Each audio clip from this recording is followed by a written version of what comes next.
I am most pleased to be with you in this unique event, the Expo Dubai 2020. My name is Marcelo Sternberg. I'm an ecologist from Tel Aviv University working on climate change related issues. Today I'm going to introduce how global climate change will affect biodiversity in the Middle East, the things that we know and the things that we still don't know in this time of uncertainty. We live in a period that we call it Anthropocene, a period where we humans are affecting the climatic conditions on the Earth itself. We are facing now three main challenges within this Anthropocene. One, what we call it the biodiversity loss. The second, an increasing pollution that we are affecting the natural systems. And the third, climate change. When we will look on an ice core in the future, we will see our input into these ice by the finding of plastics, fertilizers, agrochemicals, and elements that have been accumulated on the soil that we are producing actually by our activities. When we relate to that into what we understand as climate change, and we see all the components that refer to climate change, we can identify issues related to temperature, issues related to rainfall, issues related to increasing CO2, but the key issue about climate change is the extreme events. When we talk about climate change, we actually talk about the increasing frequency of extreme events. And these extreme events affect the whole biological world, what we call it the biodiversity, from the genetic components of our organisms to the structures, the wider structures of the biomes where this organism lives on the wider scale. And we're affecting these elements, what we call it the human footprint. And we know that in the last 50 years, our input to the natural systems has been more important than the whole history of humanity.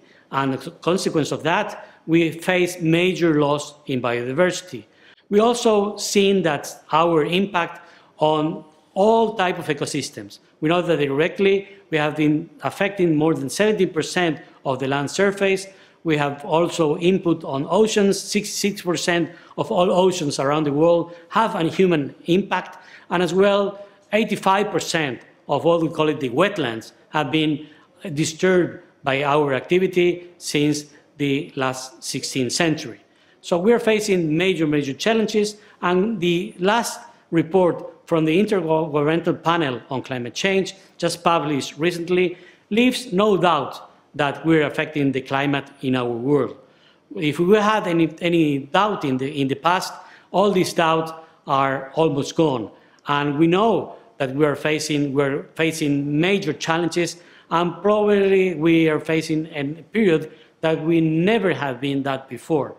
We know the efforts that have been going through the joint efforts of all countries that have signed the Paris Agreement led by Cristina Figueras, the Costa Rican diplomat, and we know that from this new period we're facing from today, and if we want to arrive until 2050 with 2 degrees before the Industrial Revolution, we need to make major challenges. If we make no changes, we'll reach definitely to temperatures around 3.5 degrees. And this will be a world that we still don't know. And as well, we are aware of the work of the Intergovernmental Panel on Biodiversity and Ecosystem Services that met in May 2019 in Paris. And they have identified that from 8 million species that live in the world, 1 million is on the risk of extinct. And we face that these major changes are affecting all the world of biodiversity. All the systems have been affecting, and we still don't know how the things will continue. If we face which are the optimum that trying to get into 1.5 degrees of increase until 2050, we know that we will lose from the insect world 6%, we'll lose 8% from the vegetation, from the plants, and 4% on the vertebrates. But if we go half a degree above that, our increase of the loss of biodiversity will reach much higher, double, and even triple if we look on insects. And we know that 50% of the organisms will have a change in the range of distribution, major changes in biodiversity in the world if we don't reach a major effort in reducing temperature around the world. And in Israel, in this area, in the Middle East, We live in an area of conjunction of three main continents: Europe from one side, Africa from the other, and Asia from the other. We are a melting point of four biogeographical areas, one coming from the Mediterranean region, other coming from the Iranian, Turkey and Iran, another coming from the Saudi Arabian region, and the other ones coming from the Sudan.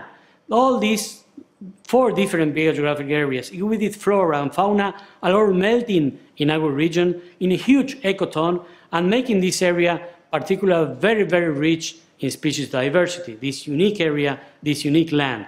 We are living in an area that we call it the drylands. Actually, it's an area that is characterized by deficiency in water. This water also is highly variable in time, as we know that there's a lot of variability within the rainfall season, and as well a lot of variability within the years, how much rainfall fall one year and the next one and the following one. And these areas are where the vegetation is highly dependent on water. The systems are actually depending on when or how much rainfall will fall. This is what we call it actually in the whole region, the drylands. And also these drylands are close to the Eastern Mediterranean Sea. And this Eastern Mediterranean Sea is characterized by the highest salinity in the Mediterranean from one side, the highest temperature in the region, in the Eastern Mediterranean. This area, this year, we reached very high temperatures, and as well, relatively low productivity. The amount of production in this eastern part are relatively low compared to the other parts of the Mediterranean. And this area is also facing major challenges, one related to climate change. As we saw this year, the temperatures of the water in the Eastern Mediterranean has reached 32 degrees centigrade, the highest temperature ever. And that is combined with the biological invasions, species that are coming from the Indian Ocean and the Red Sea through the Suez Canal and getting into the Mediterranean, tropical species that are invading the Mediterranean Sea, and now is what they call it the tropicalization of the Mediterranean Sea. And major changes in the biology of this area is happening. And that combined with our intervention through overfishing, through the constructions of infrastructures, more ports and more marinas that are also affecting the water dynamics in the area, and as well the pollution, things that we're getting into the water. The combination of all these elements are producing major changes to our Eastern Mediterranean, the sea. And when we look on the temperatures, actually, our region in Israel, we have been increasing already by more than 2 degrees. If in the world scale have been increasing 1.1, our region actually is increasing the double. So that means our temperatures are higher and higher. When we see the climate change scenarios for our region, we see an increase in temperature and a reduction in rainfall. Mainly this increase in temperature is in summer and autumn, a reduction in rainfall in winter, and an increase of dry spells between each rainfall event. That's at the end increase the variability of how much rainfall falls and how this rainfall is distributed within the season. They have major effect to the biology of the organisms that are living in this region. But when we look on the key issue of the amount of increased frequency of extreme events, we may expect for our region higher increase of drought and also some event of very strong storms that will definitely affect the amount of water that they found in the soils. We see this effect of climate change already in the forests that have been planted with pines, where the intensity of fire is higher every year and the area that's being burned is increasing with time. We see that the flammability due to drought effects is leading to these wider and wider intense fires. From the other side, we see the areas that don't receive enough rainfall, and we call it the forest dieback. The areas that intensity of drought is leading to the mortality of these pines, and as well the intense snow that we face in one event has led to a major die or the major breakage of the branches of this pine forest that are actually not adapted to huge amount of snow in one rainfall event. The branches actually fall and they kill the trees. And as well, we see from the areas that are being grazing, the amount of forage produced due to degrees of rainfall is affecting this, what we call it the rangelands, and less production is available in these areas. If we combine all the elements together, we know that climate change is not an issue of the future. It's an issue that's already happening now. Climate change in our region is evident now, and we need to act to prevent the increase of intensity of these events. We also have other type of ecosystems, what we call it the aquatic ecosystems, the lakes, the rivers in our region, are highly degraded by our human intervention, while our activities are affecting the quality and the amount of water that flows in our river. And we consider a decrease in rainfall, and we consider that climate change, increase in temperature, these elements, these type of ecosystems will be significantly affected. And when we call it about climate change, and researching climate change, we are searching on where the system will break, at what level the system will change and will become different from what we know it before in the past, what we call it the tipping points. And this is actually the research we're doing in my lab, looking for where are these reaching these tipping points. And some areas in the northern Negev have already reached this tipping point, as we see in the picture, areas that were covered by shrubs.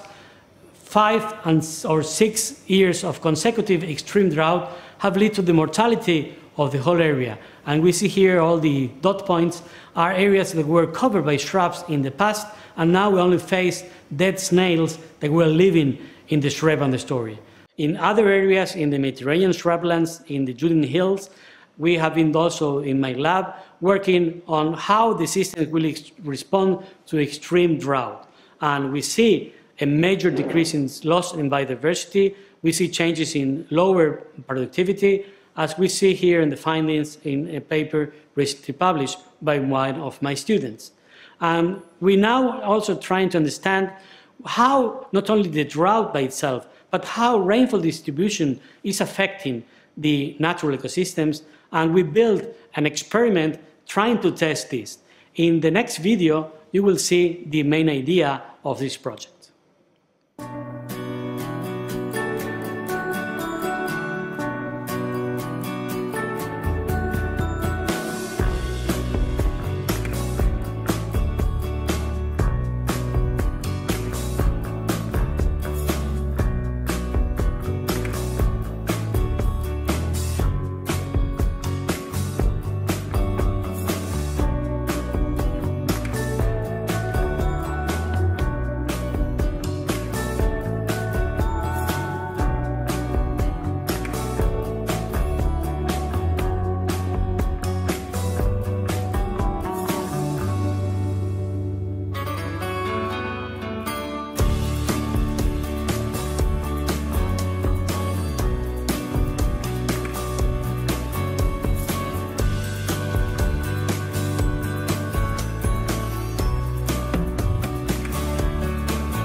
Trying to understand which will be the effect of climate change on biodiversity in our region, a group of researchers, we joined efforts and trying to understand which will be the effect on the aquatic ecosystems, on the terrestrial ecosystems, as well as on the marine ecosystems.